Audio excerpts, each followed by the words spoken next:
एक महत्त्वाची बातमी आहे मुंबईतून। मुंबईत मोनोरेल 2.5 तासांपासून बंद असल्याची अपडेट मिळते। वडाळा प्रतीक्षानगर इथं ही मोनोरेल बंद पडले। तांत्रिक बिघाडामुळे ही मोनोरेल बंद पडल्याची माहिती मिळते।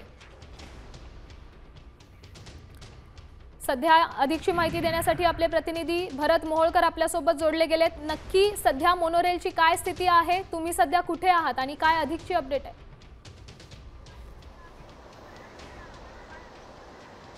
श्यामल, आपण जर पाहिलं तर सध्या मी वडाळा डेपो या स्टेशनवरती आहे आणि तब्बल 2.5 तासांपासून जी मोनोरेल आहे ती बंद आहे।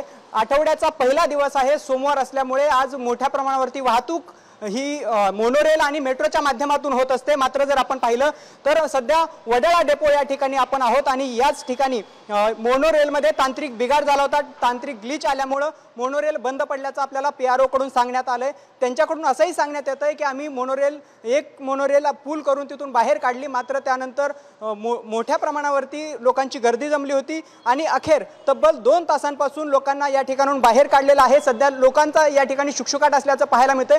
मात्र आठवड्याच्या पहिल्या दिवशी मेट्रो आणि मोनोरेल अशा दोनही ज्या मुंबईच्या महत्त्वाच्या वाहतूक व्यवस्था आहेत त्या कोलमडल्याचं पाहायला मिळतंय आणि त्यामुळे आता आणखी काही वेळामध्ये या दोन्ही व्यवस्था सुरळीत करण्यासाठी म्हणजे मोनोरेल सुरळीत करण्यासाठी प्रयत्न सुरू असल्याचं सध्या PRO कडून सांगण्यात येत आहे, मोनोरेल प्रशासनाकडून सांगण्यात येत आहे। श्यामल, नक्कीच या तांत्रिक बिघाडामुळे नाहक प्रवाशांना त्रास होतोय। धन्यवाद दिलेल्या या सविस्तर अपडेटसाठी। आता isakal.com आहे देशातील नंबर 1 ची मराठी न्यूज वेबसाईट। प्रत्येक अपडेटसाठी isakal.com ला नक्की भेट द्या।